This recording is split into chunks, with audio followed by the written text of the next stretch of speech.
Hello aspirants, स्वागत है एक बार फिर से आप लोगों का परचम क्लासेस में। आज की क्लास में देखिए हम संडे दोपहर 12 बजे मिल रहे हैं और वीकली करंट अफेयर्स को अपने क्वेश्चन फॉर्मेट की मदद से रिवाइज कर रहे हैं। जो भी इंपॉर्टेंट आप लोगों के टॉपिक्स इस हफ्ते के करंट अफेयर में रहे हैं वो सारे हम लोग यहाँ रिवीजन कर रहे हैं। 9 जून से 15 जून के सारे जितने भी क्वेश्चंस हैं या जितने भी इंपॉर्टेंट करंट अफेयर्स हैं उन सबको डिस्कस कर रहे हैं। डेली अगर आपको देखना है, डिटेल में अगर आपको जाना है तो डेली दिन में 12 बजे या 12:15 बजे, 12 या 12:15, कभी 12 कभी 12:15 पहले आपको नोटिफाई कर दिया जाता है। हमारे जो करंट अफेयर की क्लासेस हैं, daily current affair with detailed explanation Richa ma'am आप लोगों को कराते हैं और हफ्ते भर का जो भी मटेरियल उन्होंने कराया है उसको रिवाइज करने का काम संडे को हम करते हैं। ठीक है, तो अभी देखते हैं सबसे पहला क्वेश्चन क्या है।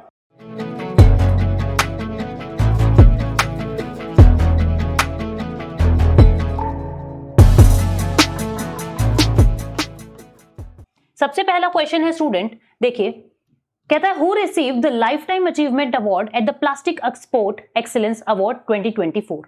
तो ये लाइफ टाइम अचीवमेंट अवार्ड किसको मिला है? पी तपाड़िया जी को मिला है।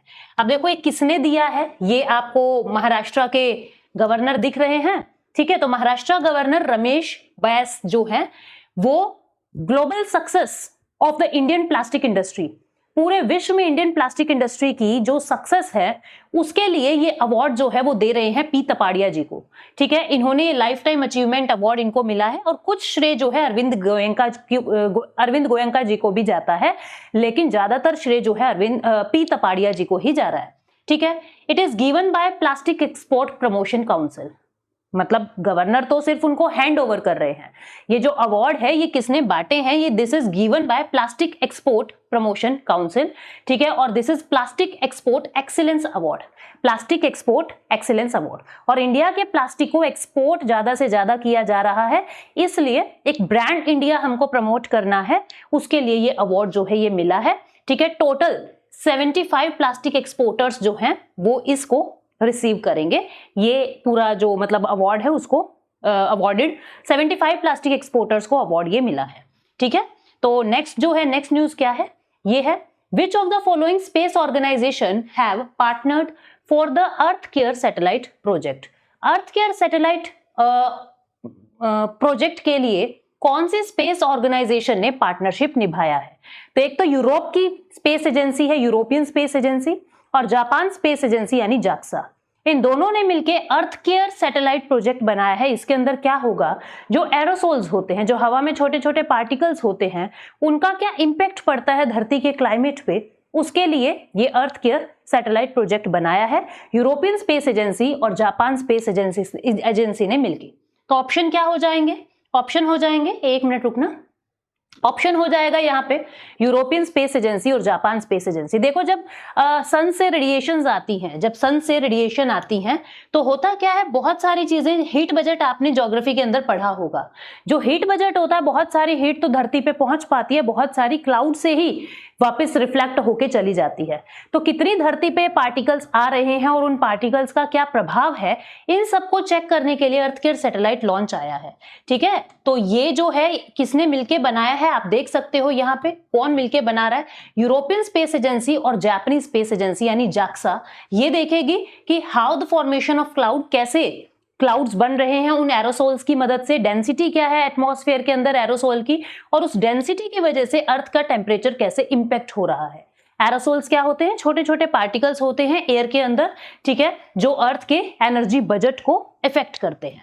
ठीक है, उसके बाद थर्ड क्वेश्चन क्या कहता है, who were awarded the Dilip Bose award for life time achievement by all India tennis association. किसको अवार्ड मिला है दिलीप बोस अवार्ड? ये मिला है नार सिंह को, रोहिणी लोखंडे जी को। ठीक है, क्या है इसके बारे में आप देख रहे हो, रोहिणी लोखंडे और नार सिंह जी। इसमें क्या है देखो, ये all India tennis association AITA ने ये अवार्ड दिया है। 2002 में ऑल इंडिया टेनिस एसोसिएशन ने ये Dilip Bose life time achievement award जो है वो इस्टेब्लिश किया था। इसमें 50,000 रुपए का कैश प्राइज मिलता है और ये प्रोफेशनल टेनिस प्लेयर, इंडिया के प्रोफेशनल टेनिस प्लेयर को मिलता है, और डेविस कप और एशियन चैंपियनशिप को भी मतलब इन दोनों कप के अंदर भी इंडिया को रिप्रेजेंट जो है ये कर रहे हैं। ठीक है, उसके बाद who one the man single title at the French open 2024। Man single title के अंदर फ्रेंच ओपन 2024 में किसने खिताब जीता है? कार्लोस एल्काराज ने। ठीक है, कार्लोस एल्काराज फ्रेंच ओपन, ये आप देख रहे हो। ठीक है, दिस इज एल्काराज और ये ईगा स्वाइक है।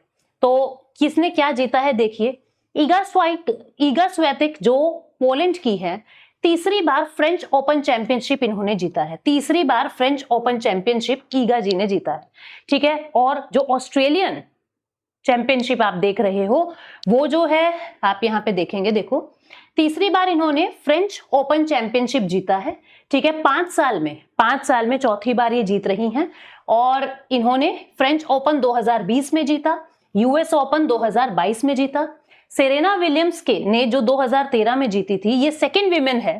पहले सेरेना विलियम है 2013 की, और अभी जो है ये सेकंड विमेन है जिसने मैड्रिड, रोम, रोनाल्ड गैरोस टाइटल जो है सेम ईयर के अंदर जीते हैं।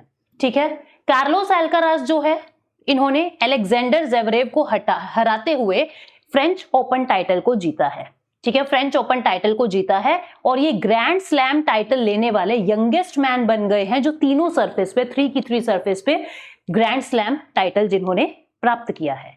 ठीक है, तो नाम याद रखेंगे, कार्लोस एल्काराज और ईगा स्वातिक। ठीक है, नेक्स्ट क्या है, ये पिछले साल के।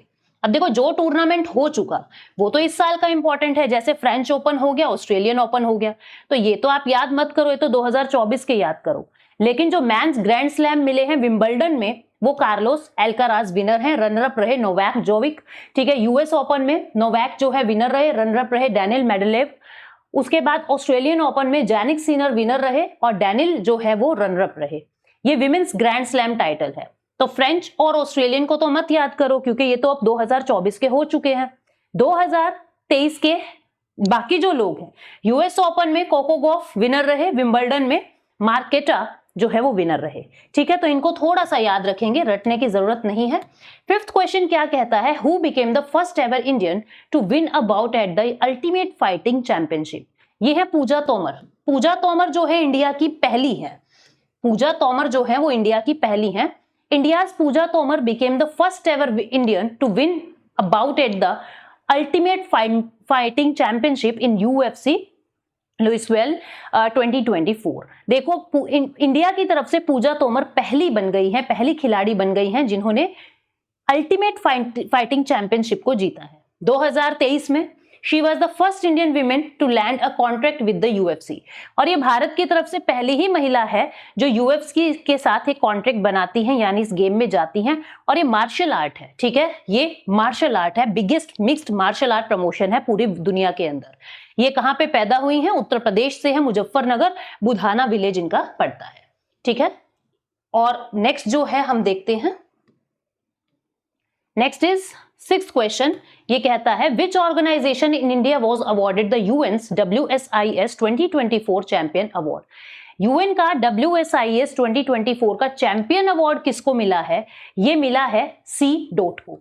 C.DOT क्या है? जैसे देखो आजकल लू चल रही है उत्तर भारत में, तो आपको पहले ही मैसेज मिलता है ना कि हीट वेव्स चलेंगी या बारिश आने वाली है, तो स्टॉर्म, थंडर स्टॉर्म आएगा, तो वो सारे मैसेजेस आपके फोन तक ये C.DOT ही पहुंचाता है।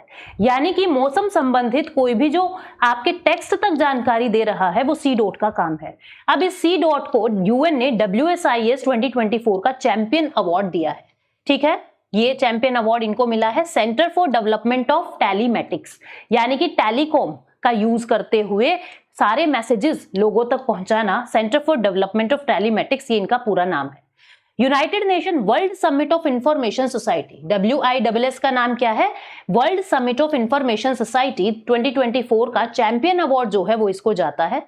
ठीक है, और ये जो पूरी मीटिंग हुई थी 2024 की, ये जेनेवा स्विट्जरलैंड में हुई थी 27 से 31 मई 2024 में, जहां ये अवार्ड अनाउंस किया गया है। ये क्या करेंगे? Mobile enabled disaster resilience through self broadcast emergency alerting, यानी कि अगर कोई डिजास्टर आने वाला है तो सेल फोन यानी मोबाइल की मदद से ही आपको सारी जानकारी उसके बारे में दे देंगे। इससे क्या होगा? लाइफ का, एनवायरनमेंट का पहले ही आपको पता लग जाएगा और हम कुछ रिस्क को कम कर सकते हैं। ठीक है, ये end to end mobile enabled है, मतलब कि मोबाइल से मोबाइल तक सारे टेक्स्ट मैसेजेस जो हैं आपको डिलीवर हो जाते हैं। नेचुरल डिजास्टर के केस में, साइक्लोन, अर्थक्वेक के केस में पहले ही जानकारी लोगों तक पहुंचा देता है, ठीक है। और बहुत सारे इंडियन रीजनल लैंग्वेज के अंदर ये मैसेजेस आगे तक पहुंचते हैं। 24 अगस्त 1984 को सीडोट का इस्टेब्लिशमेंट हुआ है और इंडिया के अंदर एक नया रिवोल्यूशन आया है डिजास्टर मैनेजमेंट की दुनिया में। और इसकी जो सबसे पहली समिट हुई थी वो जेनेवा, स्विट्जरलैंड 2003 में हुई थी। अभी तो 2024 की थी, सबसे पहली मीटिंग 2003 में हुई है। 7th क्वेश्चन क्या कहता है? Consider the following statement and tick the correct. Correct आपको छांटना है। India Sumit Nagal clinch the Heilbronn Neckar cup challenger in Germany, बिल्कुल सही है। He also qualified for the upcoming Paris Olympics 2024। 2024 के पेरिस ओलंपिक के लिए भी क्वालिफाई कर गए हैं, ये भी बात बिल्कुल सही है। तो जो सुमित इंडिया की तरफ से सुमित नागल हैं, वो हेलबोर्न नेकर कप चैलेंजर जर्मनी का जीत चुके हैं। ये उनका 6th ATP चैलेंजर टाइटल है और इसी के ही साथ वो अपकमिंग पेरिस ओलंपिक्स के लिए भी क्वालिफाई कर गए हैं, ठीक है। तो इसको याद रखेंगे। 8th क्वेश्चन क्या कहता है? What is the composition of hand purple? Hand purple क्या है? ये एक सिंथेटिक कुछ कलरिंग है, आप कह सकते हो, जो इंफ्रारेड लाइट्स अपने में से रेडिएट करता है और टेम्परेचर कभी इन पेंटिंग्स का बहुत हाई हो जाता है, कभी बहुत कम हो जाता है। मैग्नेटिक फील्ड और इलेक्ट्रिक फील्ड से काफी प्रभावित होता है और इसको सिंथेटिकली बनाया जाता है। अब मैं आपको पिक्चर दिखाती हूँ। बेरियम कॉपर सिलिकेट इसके अंदर होता है, ठीक है। ये आप देख रहे हो, mystery of hand purple, ancient pigment with quantum properties. देखो ये पिगमेंट हैं, ये कुछ पिगमेंट्स हैं, ठीक है, कुछ छोटे छोटे पिगमेंट्स हैं जिसकी मदद से कुछ कलरिंग की जा रही है। चाइना का ये पूरा सिस्टम है। चाइना के साइंटिस्ट ने लगभग बहुत साल पहले ये पिगमेंट्स बनाए थे, जिसके अंदर कॉपर, बेरियम सल्फेट, ये सिलिकेट्स, ये सब होते हैं, ठीक है। और ये जो है हाई मैग्नेटिक फील्ड में एक्सट्रीम कोल्ड और एक्सट्रीम हॉट एनवायरमेंट के अंदर कुछ अलग अलग बिहेवियर वेरी करता है इनका। कभी बहुत ठंडे हो गए, कभी बहुत गर्म हो गए, ठीक है। एंशिएंट आर्टवर्क, वॉल पेंटिंग में, सेरेमिक्स में, मेटल वेयर में, ज्वेलरी में इसको यूज किया जाता था। और ये सिंथेटिक पिगमेंट है, मतलब नेचुरल नहीं है, सिंथेटिक पिगमेंट है। इसमें बेरियम कॉपर सिलिकेट जो है उसका कॉम्पोजिशन पाया जाता है। सबसे पहले एलिजाबेथ फिट्स ह्यूज जो साइंटिस्ट थे, उन्होंने इस कॉम्पोजिशन को आइडेंटिफाई किया था, ठीक है। और ये जो है लगभग 1990s, मतलब जो हैन डायनेस्टीज थी चाइना की, वो इसको यूज करती थी, ठीक है। और मॉडर्न केमिस्ट ने 1990 में इसको रीडिस्कवर किया था। तो ये पूरा हैंड पर्पल का न्यूज था। नेक्स्ट न्यूज क्या कहती है? Which department of ministry of defence has signed MOUs with 4 banks to onboard them as SPARSH service centre. कहते हैं कौन सा डिपार्टमेंट मिनिस्ट्री ऑफ डिफेंस का? तो डैड डिपार्टमेंट, यानी कि डिफेंस अकाउंट डिपार्टमेंट। देखो क्या करेगा ये स्पर्श सर्विस सेंटर, मतलब 4 बैंक्स के साथ इन्होंने जो डिफेंस का स्पर्श सेंटर है, इनका काम क्या होता है? जितने भी डिफेंस पेंशनर्स हैं उन तक पेंशन पहुंचाने का काम होता है। तो अब ये स्पर्श क्या करेंगे? ये बैंक के साथ कोलैबोरेशन कर रहे हैं और डायरेक्ट पैसे उनके अकाउंट में आ जाएंगे, ठीक है। तो ये है defence account department partners with bank for स्पर्श सेंटर। देखो क्या कहता है ये डिफेंस अकाउंट डिपार्टमेंट। ये जो डिपार्टमेंट है ये मिनिस्ट्री ऑफ डिफेंस के अंडर आता है। Bank of India, Canara bank, central bank of India और उत्कर्ष स्मॉल फाइनेंस बैंक, इन 4 बैंक्स के साथ इन्होंने कोलैबोरेशन किया है, पार्टनरशिप की है। और 1128 ब्रांचेस इनकी जितनी भी है स्पर्श सर्विस सेंटर की, 1128 ब्रांचेस, जिनका काम होता है जो भी डिफेंस के पेंशनर्स हैं उनको पेंशन देना, ठीक है। तो अब डायरेक्टली उनके अकाउंट में क्रेडिट हो जाएगी, बिल्कुल हैसल फ्री मैनर में। नेक्स्ट क्या है? आपकी जानकारी है। क्या जानकारी है? अगर आपको डेली करंट अफेयर के अगर आपको PDF चाहिए इंग्लिश और हिंदी में, तो आप परचम का जो टेलीग्राम है उसको ज्वाइन कर लीजिए। और अगर आपको वीकली CA, मंथली CA इनका भी चाहिए अगर PDF, तो आपको parchamclasses.in की वेबसाइट पे जाना होगा, ठीक है। आपको MCQs चाहिए, वैसे तो MCQ क्विज हमारी ऐप पर चलता रहता है, या मैं कहूँ टेलीग्राम पे चलता रहता है, पर बहुत सारे MCQs अगर आपको चाहिए तो आप ई-सवाल बुक में एनरोल कर सकते हैं, जिसमें 200 MCQ प्लस डिटेल्ड एक्सप्लेनेशन के साथ आपको मिलते हैं। वैसे तो मंथली भी हमारा आता है MCQ के हिसाब से, पर उससे एक्स्ट्रा अगर आपको MCQ प्रैक्टिस चाहिए तो ई-सवाल बुक में आपको एनरोल करना चाहिए। तो कोई भी अगर डाउट अगर आपको आता है तो इस नंबर पे कॉल या व्हाट्सएप करें। और वर्किंग टाइम में मंडे टू सैटरडे सुबह 10 से 6 बजे parchamclasses06@gmail.com पे आप अपनी क्वेरीज को लिख सकते हैं, आपका सॉल्यूशन किया जाएगा। 10 नंबर क्वेश्चन क्या कहता है, which organisation has been awarded the best conduct of business regulator award in Asia Pacific by the Asian bankers. तो ये अवार्ड जो मिला है वो सेबी को मिला है, security and exchange board of India. किसने दिया है? ये एशियन बैंकर ने दिया है, द एशियन बैंकर ने। ठीक है, किस चीज के लिए? Best conduct of business regulator, ये अवार्ड मिला है एशिया पैसिफिक में सेबी को। ठीक है, security exchange board of India को। इनका रोल क्या है कि इन्होंने ना सिक्योरिटी मार्केट्स में, सेबी का काम क्या है, जो सिक्योरिटी मार्केट है, कैपिटल मार्केट है, उसको रेगुलेट करना। इन्होंने उसको बहुत तरीके से रेगुलेट किया है, जैसे सेटलमेंट को बदलते रहते हैं, T+1 T+2, यानी कहने का मतलब क्या है, इन्होंने 2021 में T+1 सेटलमेंट को इंट्रोड्यूस किया था। ठीक है, और जो लगभग जनवरी 2023 से इंप्लीमेंट भी हो चुका है। इसमें क्या है कि अगर आप कोई शेयर खरीदते या बेचते हो, तो पहले क्या था, बहुत पुराने समय में 1992 की अगर मैं बात करूं तो T+72 डेज का टाइम होता था। यानी आपने अगर शेयर खरीदे या बेचे हैं तो 72 डेज के बाद आपके पास पैसा आएगा। इस बीच बहुत सारे फ्रॉड्स हो सकते थे, तो इन्होंने इस प्रॉब्लम को सुलझाने के लिए T+1 सेटलमेंट कर दिया। यानी 24 घंटे के अंदर अंदर आपके पास पैसे आएंगे, शेयर आएंगे, इस तरीके से सेटलमेंट होगा। तो जिसके लिए मतलब इन्होंने बहुत बेहतरीन तरीके से, बहुत फास्टर तरीके से बिजनेस को रेगुलेट किया है। तो एशिया पैसिफिक रीजन के अंदर एशियन बैंकर्स ने सेबी को ये अवार्ड दिया है, security exchange board of India को ये अवार्ड दिया है। सेबी पता है आपको एक स्टैट्यूटरी रेगुलेटरी बॉडी है और इसकी पावर सारी सेबी एक्ट 1992 में लिखी हुई है। ठीक है, इसका ऑब्जेक्टिव क्या है? सिक्योरिटी मार्केट को रेगुलेट करना, इन्वेस्टर्स के इंटरेस्ट को प्रोटेक्ट करना। और चेयरपर्सन है इसके मिसेस मधाबी आएगा, यहाँ माधुरी नहीं है, शी इज मधाबीपुरी बुच। ठीक है, मधाबीपुरी बुच। नेक्स्ट जो है, नेक्स्ट क्वेश्चन क्या कहता है, what is the name of the 5th barge of the missile come ammunition barge project? नाम है LSAM 13 यार्ड 81। देखो एक प्रोजेक्ट चल रहा है जिसमें 8 बार्ज बनाने हैं। कितने? 8 बार्ज बनाने हैं। बार्ज क्या होता है? ये जिसका फ्लैट सरफेस है, जो तैरता है ऊपर, और ये मिसाइल बार्ज होता है, मतलब युद्ध में काम आता है, युद्धपोतों की तरह। तो ये अभी 5th बार्ज जो है वो बना है, LSAM 13 इसका नाम है। इतनी सी ये न्यूज है, यहाँ पे यही बताया हुआ है, मिसाइल कम एम्यूनेशन बार्ज है। ठीक है, किसने बनाया है? पूरा जो ये विशाखापट्टनम में लॉन्च हुआ है, और ये मिनिस्ट्री ऑफ डिफेंस और सेकॉन इंजीनियरिंग प्रोजेक्ट्स प्राइवेट लिमिटेड, इन दोनों ने मिलकर इसको बनाया है। 5th बार्ज को टोटल 8 बनने हैं। 12th क्वेश्चन क्या कहता है, what does the practice of Nata pratha entail? नाटा प्रथा में क्या होता है, अपनी चाइल्ड को, मतलब कि जो अभी नाबालिग है, उस छोटी सी बच्ची को पिता बेच देता है। यानी कि क्या कहता है कि वो तो उनको शादी कह रहे हैं, नाटा मतलब नाता मतलब रिलेशन बना रहे हैं, लड़की को दे देते हैं, बदले में पैसे ले लेते हैं। कोई लीगल मैरिज नहीं हुई, कोई लीगल शादी नहीं हुई, कोई कोर्ट मैरिज नहीं हुई, बस आपने अपनी बच्ची को सामने वाले को सौंप दिया और उसके बदले में पैसे ले लिए। अब वो उसको मारे पीटे घसीटे कुछ भी करे, कोई उसका हार नहीं है, कोई क्लेम आप नहीं कर सकते। और कभी कभी वो पति आगे थर्ड पार्टी को बेच देता है। पति तो हम क्या ही कहें, शादी तो हुई नहीं है, मतलब जो भी पार्टनर है जिसको आपने बेचा है, वो थर्ड पर्सन को उसको बेच देता है। इससे क्या हो रहा है?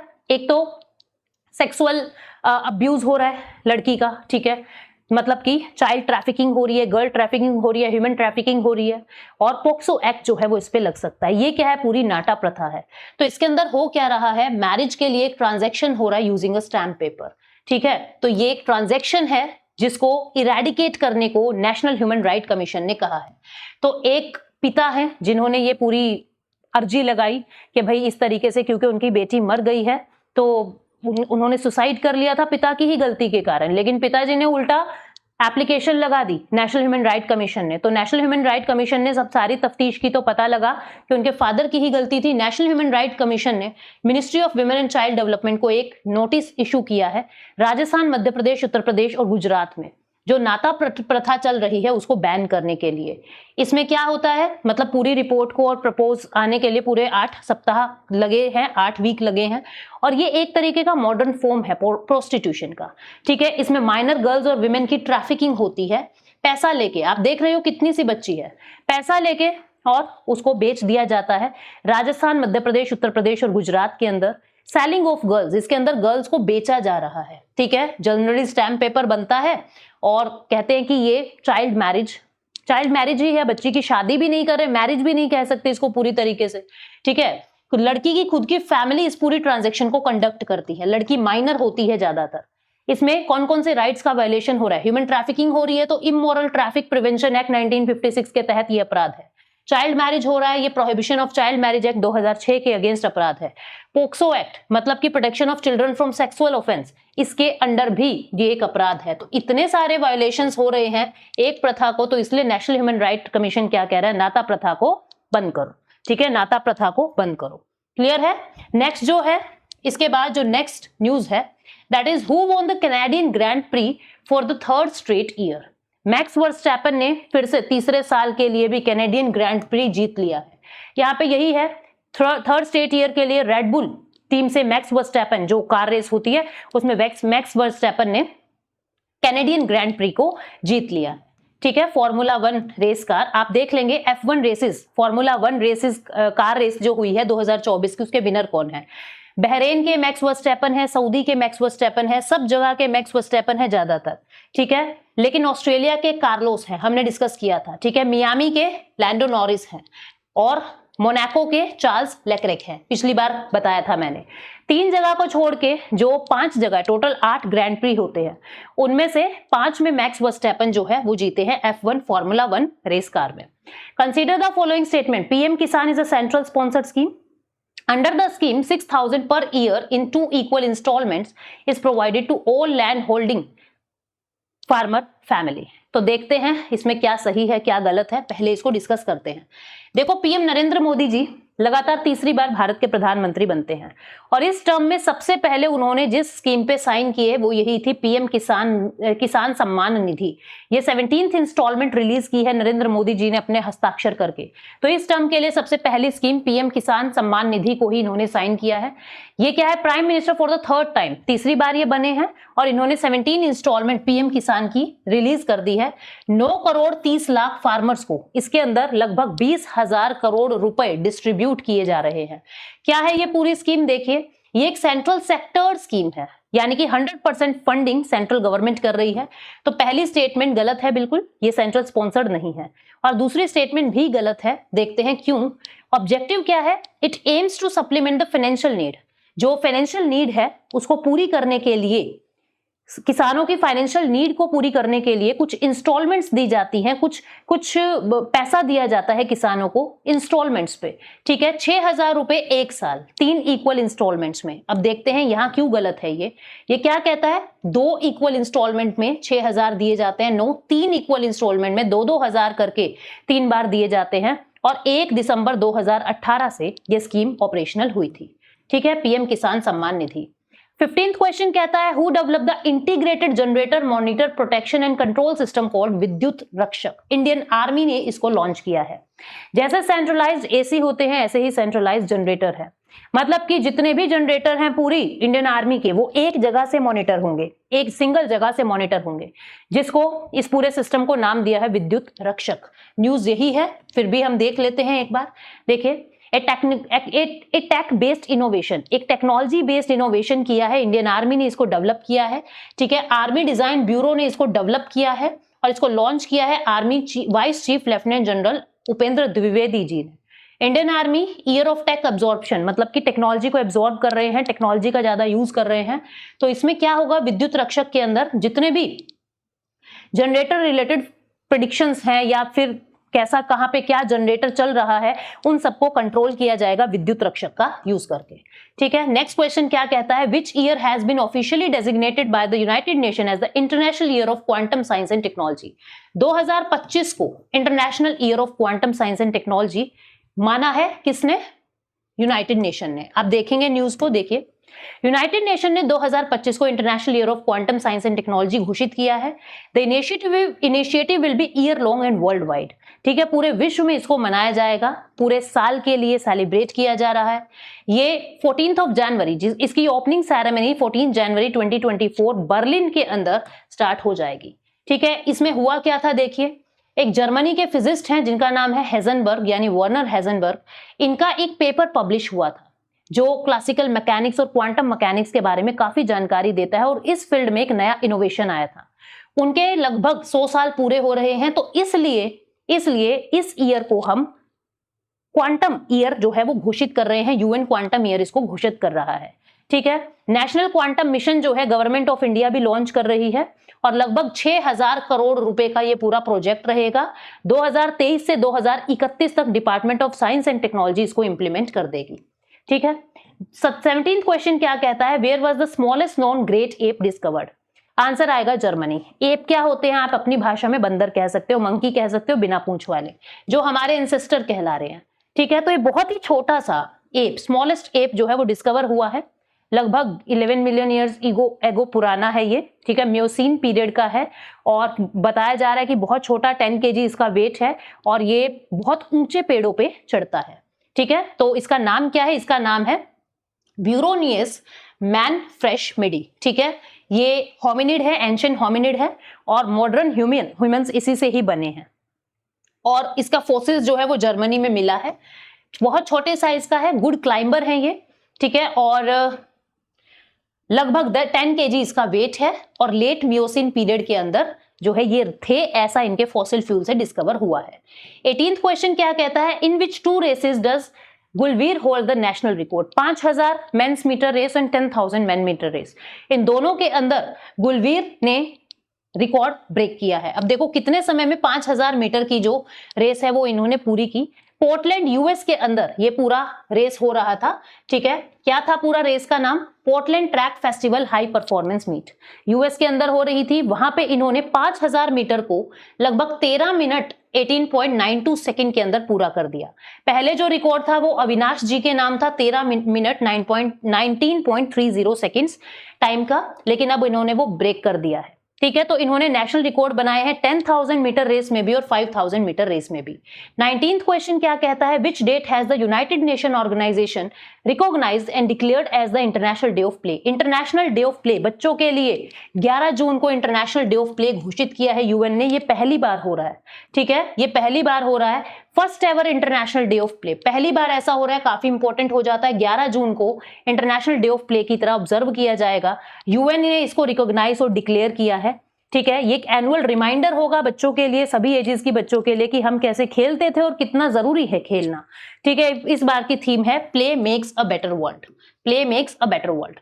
20th क्वेश्चन क्या कहता है, who has been appointed as the next chief of the Indian army? Next chief किसको बनाया जाएगा इंडियन आर्मी का? तो लेफ्टिनेंट जनरल उपेंद्र द्विवेदी को, जो अभी वाइस चीफ है। मनोज पांडे जी जब रिटायर हो जाएंगे उस वक्त लेफ्टिनेंट जनरल उपेंद्र द्विवेदी जी को नेक्स्ट चीफ आर्मी स्टाफ का घोषित किया जाएगा, जो अभी वाइस चीफ है। ये यही लिखा हुआ है। ठीक है। कि 30 जून 2024 से ये इनका न्यू अपॉइंटमेंट हो जाएगा, क्योंकि मनोज पांडे जी जो हैं उनका रिटायरमेंट हो जाएगा। तो जो रिटायरमेंट होता है वो कैसे होता है, या तो उनकी 62 ईयर्स ऑफ एज पूरी हो जाए या 3 साल का कार्यकाल, जो भी पहले हो जाए तो उस समय उनको रिटायर कर दिया जाता है। इंडियन नेवी के चीफ और वाइस चीफ कौन है? चीफ है दिनेश कुमार त्रिपाठी और वाइस चीफ है कृष्णा स्वामीनाथन। एयरफोर्स के चीफ हैं विवेक राम चौधरी और वाइस चीफ हैं एयर मार्शल अमरप्रीत सिंह। ठीक है। तो ये भी आप याद रखोगे।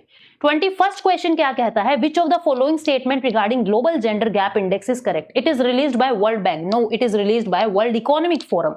ठीक है। India ranked 5th within South Asia and secured the 129th position globally. ये बात सही है, तो only second statement is correct. देखते हैं क्या है ये। देखो, Global Gender Gap Index 129th rank India का आया है। पिछले साल से हम 2 रैंक और नीचे खिसक गए हैं। साउथ एशिया में भी हम 5वें नंबर पे हैं। तो आइलैंड ने टॉप पोजीशन लिया है। अच्छा, वर्ल्ड इकोनॉमिक फोरम इस इंडेक्स को जारी करता है। World Economic forum, India 2 place खिसक के 129 रैंक पे है। आइलैंड ने टॉप किया है, फिनलैंड, नॉर्वे, न्यूजीलैंड, स्वीडन, ये टॉप 5 है। यूके का 14th है, यूएसए का 43rd प्लेस है। सुडान लास्ट है। ठीक है। और सेकंड लास्ट पाकिस्तान है 145th पोजीशन पे, सेकंड लास्ट। ये आप देख सकते हो टॉप में कौन कौन है। ठीक है। Island, Finland, Norway, New Zealand, Sweden, Nicaragua, Germany, Namibia, Ireland, Spain, ये टॉप 10 है। इंडिया 129th पे है। साउथ एशिया में भी इंडिया जो है वो 5th नंबर पे है। 5th नंबर पे है साउथ एशिया में। ठीक है। बांग्लादेश, नेपाल, श्रीलंका, भूटान, देन इंडिया, और पाकिस्तान हमसे पीछे है। इंडिया जो है क्या कह रहा है, इकोनॉमिक पैरिटी में काफी पीछे है। मतलब अपने यहाँ पे आज भी महिलाओं की सैलरी उसी काम के लिए कम है जो पुरुषों के लिए ज्यादा है। यानी 30% जेंडर पैरिटी जो है वो कम है। यहाँ पे समानता नहीं है इकोनॉमी के अंदर, पैसों के अंदर, कि जो मेल है उनको ज्यादा सैलरी मिलती है उसी काम के लिए फीमेल को कम मिलती है।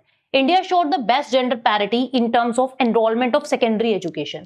सेकेंडरी एजुकेशन में लड़के भी लड़कियां भी खूब पढ़ रही हैं, ठीक है। और पॉलिटिकल एम्पावरमेंट, पार्लियामेंट के अंदर भी आप देख रहे हो महिलाएं पहुंच गई है। 65th रैंक अपने को इन कैटेगरीज के अंदर मिला है, ठीक है। इंडिया का इकोनॉमिक स्कोर हालांकि पिछले 4 सालों से बढ़ रहा है, लेकिन अभी इतना अच्छा नहीं हुआ है। तो एशिया के अंदर, साउथ एशिया के अंदर बांग्लादेश 1 है, then Nepal, then Sri Lanka, Bhutan, India, Maldives and Pakistan. Pakistan के हालात बहुत बुरे हैं। इंडिया का ओवरऑल जेंडर गैप जो है वो 64.1% 2024 में आया है, जो डिक्लाइन हो गया पिछले साल से 64.2 था, ठीक है। जो वर्ल्ड है has close 68.5% of gender gap. पूरे विश्व में 68.5% जेंडर गैप देखा गया है। तो ये सारी न्यूज थी जिसके बारे में हमने बात की। Now let us move to next question. Which wildlife sanctuary is set to become the 4th tiger reserve in UP? UP में 4th टाइगर रिजर्व, पहले 3 है, अब चौथा है सुहेलवा वाइल्ड लाइफ सेंचुरी, ठीक है। देखते हैं इसके बारे में। बहुत जल्दी यूपी में एक नया टाइगर रिजर्व जो है वो स्टैब्लिश कर दिया जाएगा in the district of Balrampur, Shravasti and Gonda. Suhelwa wildlife sanctuary इसका नाम होगा और ये टाइगर रिजर्व की तरह स्टैब्लिश किया जाएगा, ठीक है। ऐसा पीलीभीत टाइगर रिजर्व की 10th एनिवर्सरी को सेलिब्रेट किया गया है। ये अनाउंसमेंट उस सेलिब्रेशन में की गई है। सुहेलवा जो है वाइल्ड लाइफ सेंचुरी 1988 में डिक्लेयर हुआ है और लगभग 452 स्क्वायर किलोमीटर तक फैला हुआ है। पहले 3 टाइगर रिजर्व कौन से हैं? दुधवा, पीलीभीत और रानीपुर, ठीक है। जो अमनगढ़ टाइगर रिजर्व है वो अलग से कोई टाइगर रिजर्व नहीं है, जिम कॉर्बेट टाइगर रिजर्व का ही पार्ट है, उसका बफर जोन है जो यूपी में पड़ता है, ठीक है। समझ गए? पूरे भारत के अंदर 55 टाइगर रिजर्व है और 55th जो था वो धालपुर करौली टाइगर रिजर्व राजस्थान के अंदर अनाउंस हुआ था। रिजर्व जो है आपको पता है कि section 38V of wild life protection act 1972 के अकॉर्डिंग स्टेट गवर्नमेंट अनाउंस करती है, ठीक है। 23rd क्वेश्चन क्या कहता है? Which country will be hosting FIH hockey mains junior world cup in December 2025? Answer is India. India will host this hockey federation. तो देखते हैं क्या है ये। इंडिया जो है होस्ट करेगा FIH hockey mains junior world cup को दिसंबर 2025 में, और ऐसा पहली बार होगा कि 24 टीम जो है वो मिलके इसको खेलेंगी और भारत तीसरी बार पहले 3 बार कर चुका है, अब चौथी बार इसको होस्ट करेगा। पहले 3 बार 2013 में नई दिल्ली के अंदर, 2016 में लखनऊ और 21 में भुवनेश्वर में हमने इसको होस्ट किया था, और अब जो है ये चौथी बार भारत ऐसा करेगा। पिछले साल मलेशिया के अंदर ये हुआ है 2023 में और जर्मनी उसमें जीता था, ठीक है। तो इसको याद रखेंगे। 24th क्वेश्चन क्या कहता है? Which major Indian port made it into the top 20 in the container port performance index 2023?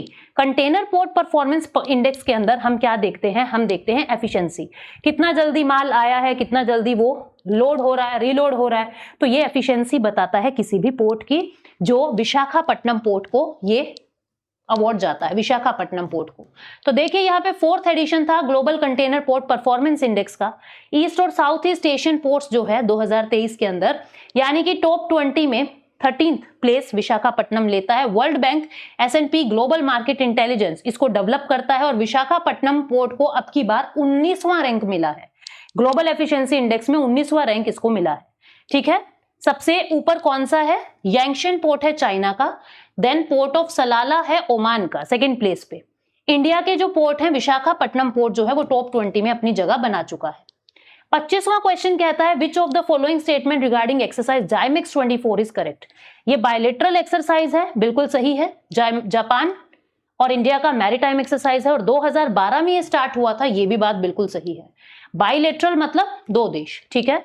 तो इंडियन नेवी की तरफ से INS शिवालिक, ठीक है, और जापान का योकोसुका, ये bilateral Japan India maritime exercise 2024 की हो रही है, ठीक है। This is hosted by Japanese navy, Japan maritime self defence forces. Japanese navy इसको होस्ट कर रही है और it is represented by it's guided missile destroyer JS युगिरी। इसके द्वारा ये रिप्रेजेंट किया जा रहा है। 8वां संस्करण है, जापान के अंदर हो रहा है। एक्सरसाइज जो है वो हार्बर और सी फेज दोनों पे होगी। जाइमेक्स 2012 जापान से शुरू हुआ था और 7th जाइमेक्स 23 जो है वो इंडियन नेवी ने होस्ट किया था जुलाई 2023, पिछले साल विशाखापट्टनम में। इंडिया और जापान के बीच में मालाबार एक्सरसाइज है, जाइमेक्स है, शिन्यू मैत्री है एयरफोर्स की और धर्मागार्जन है आर्मी की, ठीक है। नेक्स्ट क्या है? 26 number question, what is the name of tourism air service scheme launched by Madhya Pradesh? Tourism air service scheme कौन सी चलाई है इन्होंने? PM Shri tourism air, Madhya Pradesh सरकार की एक स्कीम है। इसमें क्या है? पीएम श्री पर्यटन वायु सेवा, पीएम श्री पर्यटन वायु सेवा, जो फर्स्ट फ्लाइट फ्लैग्ड ऑफ होएगा भोपाल से जबलपुर, मतलब कि डोमेस्टिक घुमाई के लिए फ्लाइट्स जारी की है मध्य प्रदेश गवर्नमेंट ने भोपाल से जबलपुर, जिसको नाम क्या दिया है? पीएम श्री पर्यटन वायु सेवा। ठीक है, ये इसको पूरा ऑपरेट करेगा Madhya Pradesh tourism board, Madhya Pradesh tourism board. 8 cities को कनेक्ट करेगा, भोपाल, इंदौर, जबलपुर, रेवा, उज्जैन, ग्वालियर, सिंगरौली और खजुराहो। ठीक है, ये जितने भी सिटीज हैं ये टूरिस्ट स्पॉट्स हैं इस स्टेट के अंदर। अगर टूरिज्म के लिए जाना है तो ये फ्लाइट्स के जरिए आप जा सकते हो। ये पीपीपी मॉडल पे तैयार हुआ है। ठीक है, प्राइवेट फर्म जेट सर्व एविएशन प्राइवेट लिमिटेड ने यानी फ्लियोला ने इसे स्टार्ट किया है। It is announced by CM. 14 मार्च 2024 को सीएम ने, मध्य प्रदेश के सीएम ने इसको अनाउंस किया है। और ट्रेड, हेल्थ, एजुकेशन सेक्टर के अंदर ये पीएम श्री टूरिज्म जो स्कीम है वो काफी अच्छा ग्रो करेगी। 27th क्वेश्चन कहता है the Raja Parba festival is celebrated in which Indian state? Odisha के अंदर राजा परबा फेस्टिवल मनता है। देखो क्या कहता है ये, इसको मिथुन संक्रांति भी कहते हैं और ये 3 दिन का फेस्टिवल होता है। ठीक है, और इसमें ग्रेट एंथुजियाज्म आपको लोगों में दिखाई देगा उड़ीसा के अंदर।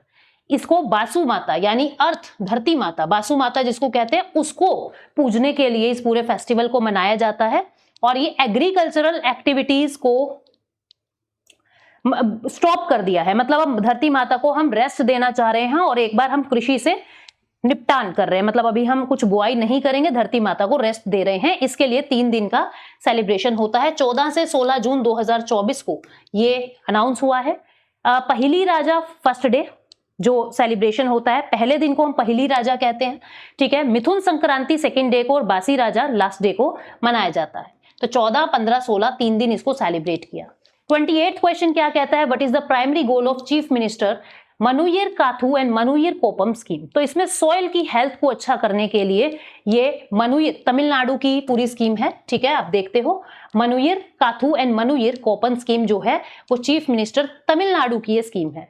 चीफ मिनिस्टर है एमके स्टैलिन। ठीक है, और तमिलनाडु के अंदर ये स्कीम मनुयर काथू एंड मनुयर कोपम, इसमें सॉइल हेल्थ को इंप्रूव किया जाएगा, सॉइल की फर्टिलिटी को। पूरा बजट के अंदर 206 करोड़ का प्रोजेक्ट अनाउंस हुआ है और ग्रीन मेन्योर मेथड के हिसाब से लैंड को फर्टाइल किया जाएगा। ठीक है, और पहला फेज 2024-25 से ही शुरू हो रहा है। लगभग 2 लाख फार्मर्स को इसमें फायदा होगा। 29th क्वेश्चन क्या कहता है? According to Taste Atlas which dish made with mangoes is considered the world's best? India के मैंगो शेक को, इंडिया के आम रस को पूरी दुनिया के अंदर बेस्ट मैंगो स्वीट डिश घोषित कर दी है। किसने? टेस्ट एटलस ने। ठीक है, तो यही न्यूज थी बस। आमरस को भारत दुनिया का सबसे बेस्ट मैंगो डिश घोषित किया है टेस्ट एटलस ने। नेक्स्ट है 30th question, what is the name of 65 kilometre wide crater discovered in Tharsis volcanic region on Mars? Mars पे 3 क्रेटर देखे गए हैं, जिनमें से सबसे बड़ा नाम क्या है? लाल क्रेटर, जो 65 किलोमीटर वाइड है। उसके साथ ही 2 छोटे छोटे क्रेटर है, आप देख रहे हो, एक है मुर्सान और एक है हिल्सा। ये 2 छोटे हैं, बीच में जो लाल क्रेटर है वो 65 किलोमीटर वाइड है और Ahmedabad based physical research laboratory ने इसको डिस्कवर किया है, मार्स पे क्रेटर, और वहां कुछ पानी के निशान भी मिले हैं। ठीक है, 3 क्रेटर को नेमिंग दे दिया है इंटरनेशनल एस्ट्रोनॉमिकल यूनियन ने। इंटरनेशनल एस्ट्रोनॉमिकल यूनियन का काम क्या होता है? ये जो भी ये एस्ट्रोनॉमिकल चीजें मिलती हैं उनको पूरा वर्ल्ड वाइड नाम देने का काम इनका होता है। तो ये तीनों नाम इन्होंने अप्रूव कर दिए हैं। तो मैंने आपको बताया कि 65 किलोमीटर वाइड क्रेटर है ये लाल क्रेटर, जिसको प्रोफेसर देवेंद्र लाल के नाम पे, जो एक इंडियन जियोफिजिस्ट हैं और फॉर्मर डायरेक्टर रहे हैं रिसर्च लेबोरेटरी के, उनके नाम पे इनको लाल क्रेटर नाम दिया है। और सेकंड क्रेटर है मुर्सान क्रेटर, जो 10 किलोमीटर वाइड है। ठीक है, और उत्तर प्रदेश के एक टाउन के नाम पे मुर्सान, इस क्रेटर को नाम दिया है। और हिल्सा क्रेटर जो 10 किलोमीटर वाइड क्रेटर है, बिहार के एक टाउन के नाम पे इसको नाम दिया है। ठीक है, और ये बताया गया है वहां पे बहुत 45 मीटर थिक सेडिमेंट्री डिपॉजिट्स भी मिले हैं, यानी वल्केनो में से सिर्फ लावा नहीं निकला, कुछ सेडिमेंट्स भी निकले हैं और वो बहे हैं, यानी पानी के कहीं ना कहीं अवशेष हैं, ऐसा माना गया है। 31 नंबर क्वेश्चन क्या कहता है? Consider the following statement regarding world blood donor day. World blood donor day इसमें करेक्ट बताना है। थीम जो है वो है 20 year of celebrating giving thank you blood donors, बिल्कुल सही है ये। और सेकंड स्टेटमेंट 2010 में वर्ल्ड हेल्थ असेंबली ने इस दिन को डेजिग्नेट किया था, ये गलत है। ठीक है, सिर्फ क्वेश्चन की मदद से मैं आपको ये बता रही हूं। 32nd क्वेश्चन कहता है who directed the documentary Billy and Molly an otter love story. देखो इंसान और ऑटर के बीच में कैसे अफेक्शन हो जाता है, कैसे एक ऑटर इंसान की तरफ अट्रैक्ट हो जाता है, ये एक छोटी सी स्टोरी है जिसको चार्ल्स हैमिल्टन जेम्स ने लिखा है। ठीक है, और जो मुंबई फिल्म फेस्टिवल होगा उसकी ओपनिंग सेरेमनी के लिए इस फिल्म को चुना है। 15 जून से 21 जून के बीच में ये मुंबई इंटरनेशनल फिल्म फेस्टिवल होना है। 18वां MIFF ये होगा, जिसके अंदर एन ऑटर लव स्टोरी यानी बिली एंड मॉली जो 78 मिनट की है, 78 मिनट की इंग्लिश स्टोरी है जिसको चार्ली हैमिल्टन जेम्स ने लिखा है, वो इसकी ओपनिंग के अंदर चलाया जाएगा। ठीक है, जो 18th MIFF है ये लार्जेस्ट फिल्म फेस्टिवल है नॉन फीचर फिल्म्स के लिए। Art of documentary, short fiction, animation films सभी के लिए, साउथ एशिया की सभी इस तरीके की चीजों के लिए ये इंटरनेशनल फिल्म फेस्टिवल है। 1990 में इसको इनिशिएट किया था। ठीक है, और ये ministry of Information and Broadcasting जो है वो इसको ऑर्गेनाइज कर रही है। International event drawing cine enthusiast from across the globe, मतलब कि ये एक इंटरनेशनल इवेंट की तरह मनाया जाता है।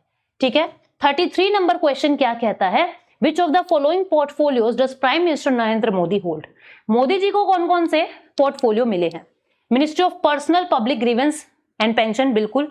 एटॉमिक एनर्जी और स्पेस, ये तीनों ही डिपार्टमेंट पहले भी इनके पास थे, अब भी इनके पास हैं, तो ये तीनों ही डिपार्टमेंट इनके पास है। 3.0 कैबिनेट जो है उनकी पूरी लिस्ट जो है वो ऋचा मैम ने निमोनिक्स के फॉर्म में भी आपको याद करवाया है। यहाँ पे एक बार देख लेते हैं प्रधानमंत्री मोदी जी के पास कौन कौन से डिपार्टमेंट है। Ministry of personnel public grievance and pension, atomic energy, space, policy issues जो भी बची कुची है वो सब भी इन्हीं के पास है। और कौन सा मंत्रालय? Rajnath Singh ji ministry of defence, Amit Shah home affair and corporation, Nitin Jairam Gadkari ministry of road transport and highway, Jagat Prakash Nadda JP Nadda को हेल्थ एंड फैमिली वेलफेयर और chemical and fertilisers, Shivraj Singh Chouhan ji को एग्रीकल्चर एंड फार्मर वेलफेयर और रूरल डेवलपमेंट का ministry, Nirmala Sitharaman ministry of finance and corporate affair, पहले भी थी अब भी है, Subrahmanyam Jaishankar ministry of external affair लेते हैं, मनोहर लाल खट्टर जी अभी आए हैं, ठीक है, CM थे हरियाणा के, अभी इनको मिला है housing and urban affair and ministry of power, HD Kumaraswamy ministry of heavy industry and ministry of steel, Piyush Goyal ministry of commerce and industry, Dharmendra Pradhan ministry of education, Jitan Ram Manjhi micro small and medium enterprise, Rajiv Ranjan जिसको ललन सिंह भी कहते हैं Panchayati Raj fishery animal husbandry, Shri Sarbananda ministry of port shipping and waterways, Virendra ji social justice and empowerment, ठीक है। फिर है किंजारप्पू राम मोहन नायडू, ये ministry of civil aviation, Pralhad Joshi consumer affair food and public distribution and ministry of new and renewable energy, Jual Oram tribal affair, Giriraj Singh ji को ministry of textile, Ashwini Vaishnaw ji को railway information and broadcasting electronics and information technology, Jyotiraditya Scindia communication and north east region की ministry, Bhupender Yadav को ministry of environment forest and climate change. उसके बाद next जो है गजेंद्र सिंह शेखावत को ministry of culture and tourism, Annapurna Devi women and child development, Kiren Rijiju parliamentary affair and minority affair, Hardeep Singh Puri petroleum and natural gas, Mansukh Mandaviya ये laboratory and labour and employment और youth affair and sports के, G Kishan Reddy coal and mines को संभालेंगे, Chirag Paswan food processing industry और Shri CR Patil ji ministry of Jal Shakti. ये 30 लोगों का cabinet Modi ji ने बनाया है, पोर्टफोलियो अनाउंस किया है। Who became the India's Navy's first women helicopter pilot? तो ये बनी है अनामिका बी राजीव। पहली बार ऐसा हुआ है कि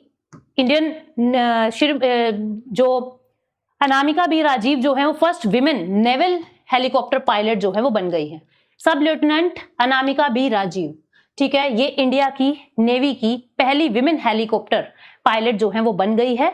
और naval air station INS Rajali at Arakkonam in Ranikhet district Tamil Nadu के अंदर इनको डिपोर्ट किया है, यानी कि ये वहां पे काम करेंगी। और आपको पता है टोटल 21 ऑफिसर्स को अवार्ड मिले हैं। गोल्डन विंग का अवार्ड मिला है वाइस एडमायरल राजेश पेंथरकर को, ठीक है। नेक्स्ट चलते हैं 35th नंबर क्वेश्चन पे। How many medals did India win at ISSF world cup 2024 in Munich Germany? कितने अवार्ड मिले हैं? 2 अवार्ड मिले हैं जर्मनी के अंदर। किस किस को क्या अवार्ड है देखो, एक तो है सरबजोत सिंह जिनको गोल्ड मेडल मिला है men's 10 metre air pistol event में, ठीक है, और दूसरी है सिफ्थ कौर समरा, जिनको ब्रॉन्ज मेडल मिला है 50 मीटर राइफल इवेंट में। ये 31 मई से 8 जून के बीच में ISSF वर्ल्ड कप जो है वो हेल्ड हुआ है म्यूनिक जर्मनी के अंदर। ठीक है, उसके बाद चाइना को 11 मेडल्स मिले हैं, 4 गोल्ड 4 सिल्वर 3 ब्रोंज, और नॉर्वे उसके पीछे है with 1 gold and 1 bronze. India जो है वो फ्रांस के साथ, मतलब कि फ्रांस और इंडिया का पद जो है वो सेम है। ठीक है, उसके बाद 36 question, which of the following statement regarding Nijut Moina scheme is are correct.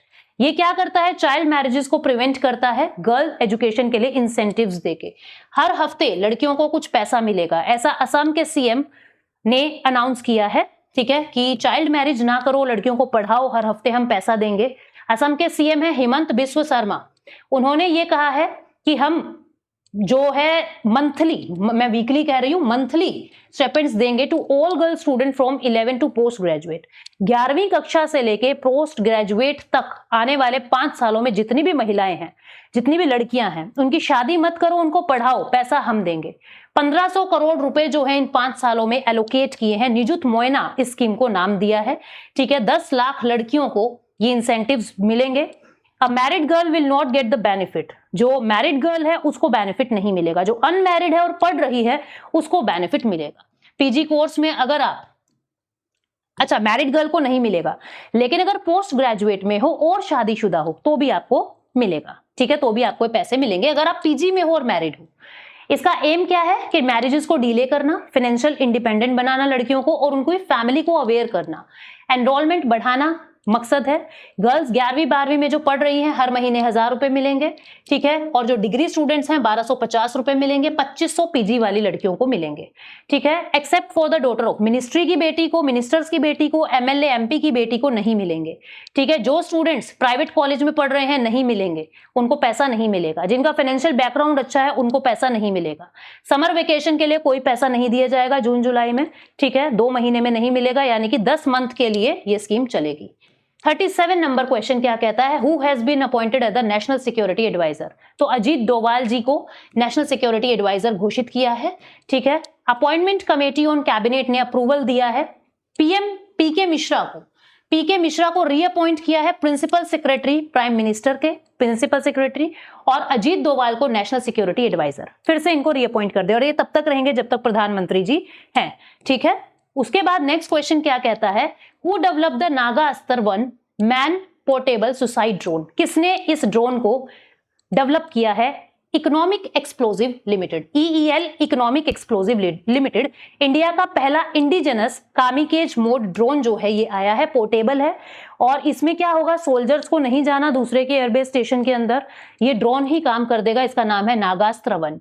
इसके अंदर क्या होगा, लॉन्च पैड है, इन्फिल्ट्रेटर्स है, और ये क्या करते हैं, हाईटेक ड्रोन्स हैं जिनको EEL इकोनॉमिक एक्सप्लोजिव लिमिटेड ने डेवलप किया है, और ये नागपुर के अंदर सब्सिडरी है सोलर इंडस्ट्री की, नागपुर के अंदर वहां पे इनको डेवलप किया गया है। ठीक है, 75% इंडिजिनस है, मतलब कुछ मदद हमने बाहर से ली है, बाकी 75% ये इंडिजिनस है, और ये जो है इनको कामिकेज ड्रोन के रूप में इनको जाना जाएगा। 480 ऐसे ड्रोन्स जो हैं वो प्लेस किए हैं। ठीक है, तो ये पूरी न्यूज थी जिसके बारे में हमने बात की। मैन पोर्टेबल है ये, इधर से उधर इंसान भी लेके जा सकता है। 39 क्वेश्चन क्या कह रहा है, who became the first Indian rider to clinch a three star grand prix at the FEI dressage world cup. तो इसका नाम है श्रुति वोरा, जो राइडर बन गई हैं बहुत बेहतरीन। देखिए, श्रुति वोरा ने हिस्ट्री क्रिएट कर दी है, फर्स्ट इंडियन बन गई है जो 3-स्टार ग्रैंड प्री इक्विस्ट्रियन इवेंट के अंदर अवार्ड लाई है। ड्रेसेज वर्ल्ड कप जो लिपिका स्लोवेनिया के अंदर हुआ था, वहां पे श्रुति वोरा को ये ग्रैंड प्री इवेंट के अंदर अवार्ड मिला है। ठीक है, ऐसा मतलब कि जो ये इन्होंने सारी एलिजिबिलिटी वहां की क्लियर की है, और इनका स्कोर रहा है 67.61%। ठीक है, next 40th question, last question क्या कहता है, ILO के बारे में है, नोट करेक्ट बताना है। International Labour Organization World Day Against Child Labour launch किया है, बिल्कुल सही बात है। The theme for 2024 is let's act on our commitment end child labour, ये भी बिल्कुल सही है। उसने पूछा नॉट करेक्ट, तो इनमें से कोई भी करेक्ट इनकरेक्ट नहीं है, यानी कि दोनों करेक्ट हैं। आंसर क्या आएगा, डी। क्या है ये, World Day Against Child Labour, stop child labour, child labour को रोकने के लिए World Day Against Child Labour 12 जून को घोषित किया है ILO ने, इंटरनेशनल लेबर ऑर्गेनाइजेशन ने।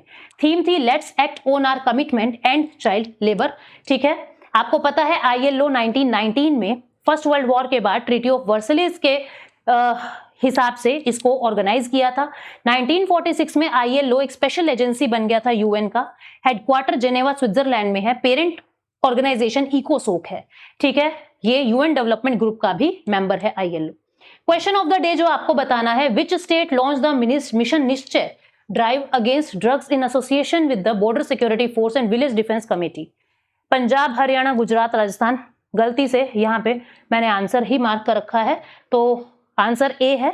ठीक है, खैर कोई बात नहीं, आपको जानकारी मिल गई इसके बारे में। ठीक है, और नेक्स्ट हफ्ते में फिर से मिलेंगे रिवीजन के साथ इन क्वेश्चंस की।